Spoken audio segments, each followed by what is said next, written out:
نے فرمایا اللہ اکبر ان کو شراب طہور عطا فرمائے گا وسقاہم ربہم شرابا طہورا ان ھذا کان لکم جزاء وکان سعیکم مشکورا۔ اللہ فرماتے ہیں یہ تمہاری دنیا کی محنت کا نتیجہ ہے جو تم دنیا میں کر کے آئے تھے، یہ تمہاری جو دنیا کی محنت تھی اس کی آج قدر کی گئی ہے، جو تم نے دنیا کے میں اپنی آخرت کے لیے محنت کی تھی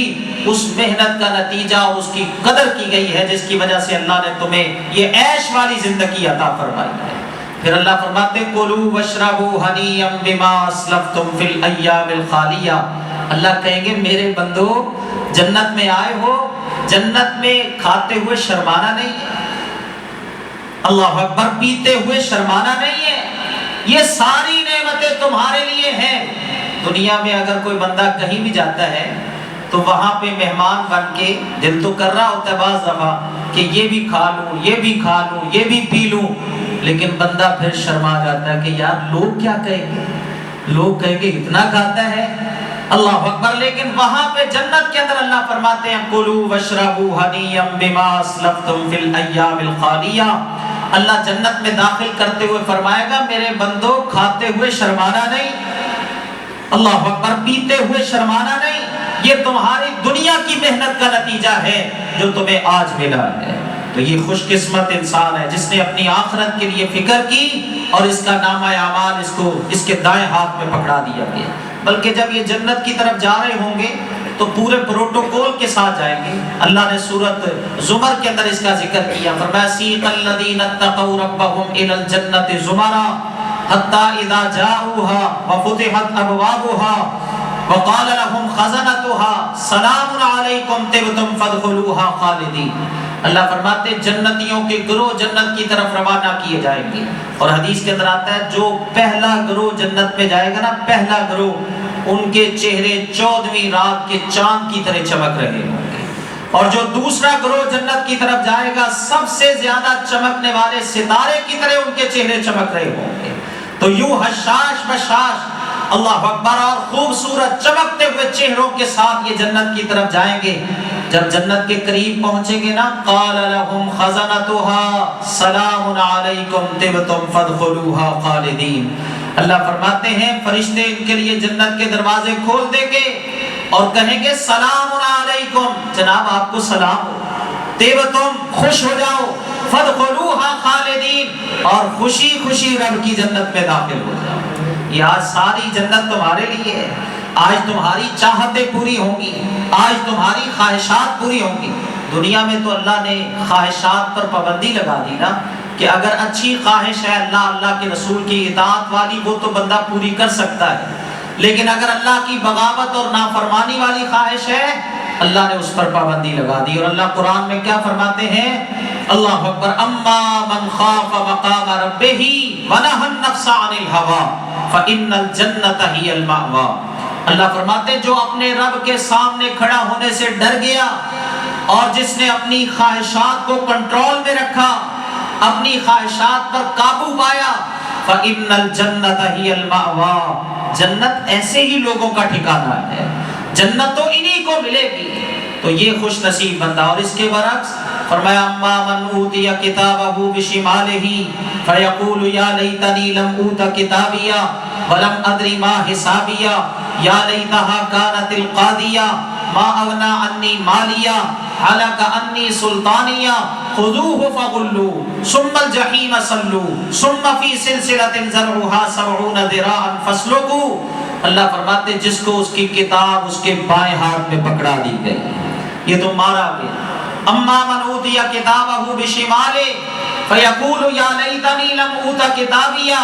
یہ اس وقت پھر کہے گا کاش میری کتاب آج مجھے نہ پکڑائی جاتی، یہ تو جرموں سے بھری ہوئی کتاب ہے، یہ تو میری نافرمانیوں سے بھرپور کتاب ہے، یہ تو میری ذلت والی کتاب ہے، لم اوت کتابیہ، کاش مجھے میری کتاب نہ پکڑائی جاتی، ولم ادری ما حسابیہ، کاش میرا حساب نہ لیا جاتا، یا لیتہا کانت القاضیہ، کتاب جب اس کو پکڑائی جائے گی اسی وقت کہے گا کاش آج موت ہی میرا کام تمام کر دیتی۔ اللہ فرماتے ما اغنا عنی مالیہ، ایک طرف تو یہ حسرت کے کلمات کہہ رہا ہوگا اور دوسری طرف سے اللہ فرماتے ہیں ما اغنا عنی مالیا، کہے گا میرا مال بھی میرے کام نہ آیا، میری جاہ و جلال بھی میرے کام نہ آئی، دنیا میں میرا بڑا روب تھا، بڑا میرا اللہ اکبر ایک مقام تھا، میری ایک جو ہے نا وہ ایک میرا وقار تھا، دنیا میں میرا وہ وقار میرا جلال وہ بھی میرے کام نہ آیا۔ اللہ کہتے ہیں پھر اس کو کہا جائے گا اس کے بارے میں خذوہ، اس مجرم کو پکڑ لو، فغلوہ، اس کو طوق پہناؤ، ثم الجحیم صلوہ، اس کو جہنم کی آگ میں پھینک دو، ثم فی سلسلۃ ذرعها 70 ذراعا فاسلکوہ، اس کو زنجیروں میں جکڑ دو۔ اللہ کہتے ہیں اس طرح زنجیروں میں جکڑ کر اس کو جہنم کی آگ میں پھینک دیا جائے گا۔ یہ کون ہے؟ جس نے دنیا میں اپنی دنیا کے لیے ہی محنت کی۔ اس دن آنکھیں کھلے گی بعض لوگوں کی، دنیا میں تو نہیں کھلتی، لیکن قیامت والے دن اللہ کے سامنے پھر آنکھیں کھلے گی۔ لیکن اللہ نے قرآن پاک میں فرمایا یومئذ یتذکر الانسان وانیٰ لہ الذکریٰ، بعض لوگ ان کی آنکھیں اس دن کھلے گی، لیکن اب آنکھوں کا کھلنا ان کو کیا فائدہ دے گا؟ اب تو معاملہ ختم ہو گیا۔ اللہ نے جو دارالامتحان ان کے لیے مقرر کیا تھا دنیا میں، اس دارالامتحان کو گزار کر یہ اللہ کے پاس پہنچ گئے۔ تو اس لیے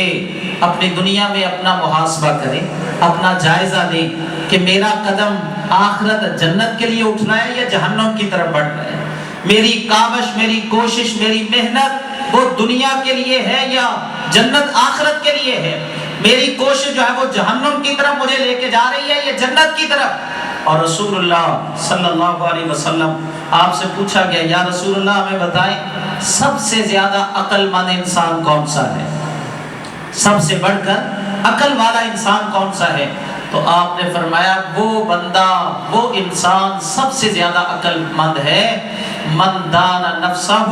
وعمل لما بعد الموت، جو اپنے آپ پر کنٹرول رکھتا ہے، اللہ کی بغاوت کی طرف نہیں جاتا، اپنی خواہشات پر کنٹرول کرتا ہے، وعمل لما بعد الموت، اور موت سے بعد والی جو زندگی ہے اس کے لیے محنت کرتا ہے، اس کے لیے عمل کرتا ہے۔ اور یہ بھی یاد رکھیں انسان جتنے بھی اعمال کر لے وہ کما حقہ تو کر ہی نہیں سکتا۔ یہ آج آپ جو نماز پڑھ رہے ہیں، یہ قرآن کا درس سن رہے ہیں، جتنی بھی بندہ کوشش کر لے اللہ اکبر کما حقہ کوشش ادا نہیں کر سکتا۔ ہاں اس کوشش کے بعد پھر بندہ کہے اللہ جیسی محنت کرنے کا حق ہے ویسی محنت میں نہیں کر سکا، بس اپنی رحمت کے ساتھ ہی مجھے معاف کر دے، مجھے اپنی رحمت کے ساتھ ہی جہنم کی آگ سے بچا لے۔ میں اور آپ کیا چیز ہیں؟ محمد مصطفیٰ صلی اللہ علیہ وسلم جن کی ساری محنت ہی آخرت کے لیے تھی، جن کی ساری محنت ہی کوشش ہی جو ہے وہ آخرت کے لیے تھی، ساری رات رسول اللہ اکبر اللہ کے سامنے گزار دیتے اور پاؤں میں ورم آتے، پاؤں سوج جاتے، پاؤں پھول جاتے۔ حضرت عائشہ رضی اللہ تعالی عنہا نے کہا آپ تو بخشے بخشائے ہیں، آپ تو معصوم عن الخطا ہیں، پھر اس قدر محنت، اس قدر کوشش کہ آپ کے پاؤں میں ورم آ جاتا ہے، اللہ کے نبی اتنی محنت نہ کیا کرے۔ آپ نے کیا فرمایا؟ افلا اکون عبدا شکورا، اے عائشہ کیا میں اپنے رب کا شکر گزار بندہ بن کے زندگی نہ گزاروں؟ جس رب نے مجھ پر اتنا کرم کیا، مجھ پر اتنی نعمتیں مجھے عطا فرمائی، اتنا انعام کیا، کیا اس کا شاکر بن کے زندگی نہ گزاروں؟ اس کے باوجود نبی صلی اللہ علیہ وسلم کیا فرماتے ہیں؟ میں محمد صلی اللہ علیہ وسلم کو بھی جب تک اللہ کی رحمت اپنی لپیٹ میں نہیں لے لے گی اس وقت تک میں بھی جنت میں نہیں جا سکوں گا۔ اللہ اکبر، دنیا کی سرداری بھی آپ کے پاس، اللہ نے آخرت کی سرداری بھی آپ کو عطا فرمائی، جنت کا دروازہ آپ کے کھٹکھٹانے پر کھلے گا، لیکن اس کے باوجود آپ اپنے رب کی رحمت سے امید رکھتے ہیں کہ میرا رب مجھے اپنی رحمت میں لے گا تو میں جنت میں داخل ہوں۔ تو اس لیے دنیا میں بندہ محنت کرے اپنی آخرت کے لیے، اپنی آخرت کی فکر کرتے ہوئے زندگی بسر کرے۔ صحابہ کرام رضوان اللہ علیہم اجمعین، ہم تو اپنے دین کے جو کام ہے، آخرت کے جو کام ہے ان میں پیچھے پیچھے رہتے ہیں نا، صحابہ کرام آگے آگے ہوا کرتے تھے، حتیٰ کہ یہ جو پہلی صف ہے امام کے پیچھے نماز کی ادائیگی کے لیے، پہلی صف میں بھی آنے کے لیے وہ مقابلہ کیا کرتے تھے، ان کی قرہ اندازی ہوا کرتی تھی۔ ایک حدیث میں آتا ہے نبی صلی اللہ علیہ وسلم نے ایک جہادی قافلہ تیار کیا، جہادی قافلہ، آج تو یہ معاملہ نہیں ہے نا، پابندیاں ہیں، لیکن نبی صلی اللہ علیہ وسلم آپ جہادی نبی تھے، جہاد کے لیے اپنے صحابہ کو بھیجتے، خود تشریف لے کے جاتے، تو آپ نے جہادی قافلہ روانہ تیار کیا اور جہادی قافلے کو روانہ کیا۔ ایک خاتون آ گئی نبی صلی اللہ علیہ وسلم کے پاس، اللہ کے نبی آپ نے جو ابھی جہادی قافلہ روانہ کیا ہے، تو آپ نے فرمایا ہاں جہادی قافلہ ابھی روانہ ہوا ہے، لیکن بتاؤ تم کیا کہنا چاہتی ہو؟ یا رسول اللہ جو جہادی قافلہ آپ نے بھیجا ہے نا، اس میں میرا خاوند بھی شریک ہو کے جہاد کے لیے چلا گیا۔ اچھا اب تو کیا چاہتی ہے؟ یا رسول اللہ اس لیے آپ کے پاس آئی ہوں کہ میرا اور میرے خاوند کا یہاں رہتے ہوئے مقابلہ ہوتا تھا نیکی کے کام میں، اگر وہ نفلی روزہ رکھتا تو میں مقابلے میں نفلی روزہ رکھتی، کہ میرا خاوند جو ہے وہ آخرت کی محنت میں آگے نہ نکل جائے، اور اگر وہ نفلی نماز پڑھتا میں مقابلے میں نفلی نماز پڑھتی، اگر میں کوئی اللہ اکبر نیکی کا کام کرتی تو وہ مقابلے میں میرے ساتھ جو ہے وہ کام کیا کرتا۔ اللہ کے نبی اب تو وہ جہاد میں چلا گیا ہے، میں پیچھے رہ گئی ہوں، مجھے کوئی ایسا عمل بتا دیں جس عمل کے کرنے کی وجہ سے میں اس کے برابر اجر پا جاؤں۔ رسول اللہ صلی اللہ علیہ وسلم نے فرمایا ایسا عمل تو میں کوئی بھی نہیں پاتا جو جہاد کا مقابلہ کر سکے۔ صحابہ کرام، صحیح بخاری کی روایت ہے، صحابہ کرام میں سے جو غریب غربا تھے نا، وہ ایک دفعہ آئے محمد مصطفیٰ صلی اللہ علیہ وسلم کے پاس، اللہ کے نبی کے پاس آ کے کہتے ہیں یا رسول اللہ ذهب اہل الدثور بالدرجات العلی والنعیم المقیم، جو ہمارے مالدار بھائی ہیں نا وہ ہم سے آگے نکل گئے، اور انہوں نے دنیا کے معاملے میں آگے نکلنے کا نہیں کہا کہ اللہ کے نبی ان کے پاس دنیا کا مال و متاع اس قدر ہے، دنیا کی نعمتیں اس قدر ہیں، ہم بھی تو آپ کا کلمہ پڑھنے والے ہیں، ہم پیچھے رہ گئے۔ نہیں، کہتے یا رسول اللہ وہ ہم سے آگے نکل گئے جنت کی نعمتیں حاصل کرنے میں، اللہ اکبر، جنت پانے میں ہم سے سبقت لے گئے۔ آپ نے فرمایا وہ کیسے؟ کہتے یا رسول اللہ دیکھیے ویسے تو جیسے ہم نماز پڑھتے ہیں ویسے وہ بھی نماز پڑھتے ہیں، جیسے ہم روزے رکھتے ہیں ویسے وہ بھی روزے رکھتے ہیں، لیکن اللہ نے ان کو مال دیا ہے، ہمارے پاس مال نہیں ہے، وہ اللہ کی راہ میں مال خرچ کرتے ہیں اور ہمارے پاس خرچ کرنے کے لیے مال نہیں ہے، اس مال کے سبب وہ جنت میں ہم سے آگے نکل گئے جنت کی نعمتیں حاصل کرنے میں۔ رسول اللہ صلی اللہ علیہ وسلم نے فرمایا اچھا میں تمہیں ایسا عمل نہ بتاؤں جس عمل کے کرنے کی وجہ سے اللہ تمہیں بھی ان کے برابر اجر و ثواب عطا فرمائے۔ وہ خوش ہو گئی کہ اللہ کے رسول فرماتے ہیں عمل بتا دو، کیونکہ مال تو تھا نہیں۔ آپ نے فرمایا عمل بتا دو، کہتے ہیں ہاں یا رسول اللہ ہمیں ضرور عمل بتائیے گا۔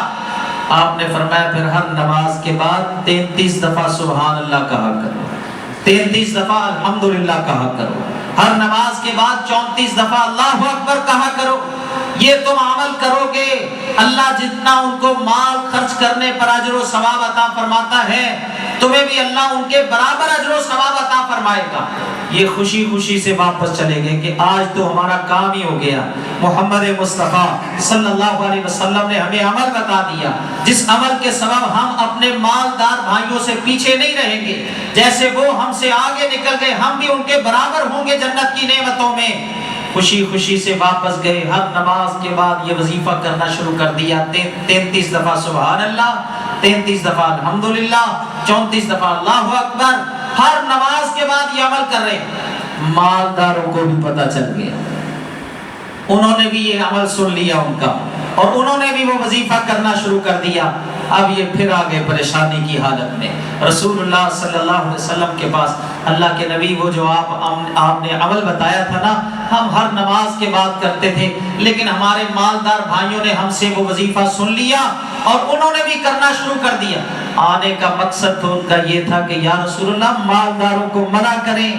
کہ وہ یہ وظیفہ نہ کیا کریں، لیکن آپ نے فرمایا ذالک فضل اللہ یؤتیہ من یشاء، یہ اللہ کا فضل ہے، جس کو چاہے اللہ اپنا فضل عطا فرما دے۔ یہ اصل فضل ہے کہ اللہ کسی کو آخرت کی محنت کی طرف لگا دے، آخرت کی کوشش میں وہ آگے بڑھنے کی کوشش کرے، نیکیوں میں آگے بڑھنے کی کوشش کرے، یہ اللہ کا خاص فضل ہے، اور اللہ اپنا فضل جس کو چاہتا ہے عطا فرماتا ہے۔ اللہ ہم سب کو اپنی آخرت کی فکر کرنے والا بنا دے، اور دنیا میں ہمیں اپنی آخرت کی تیاری کرنے والا اللہ بنا دے۔ آمین ثم آمین۔ جزاکم اللہ۔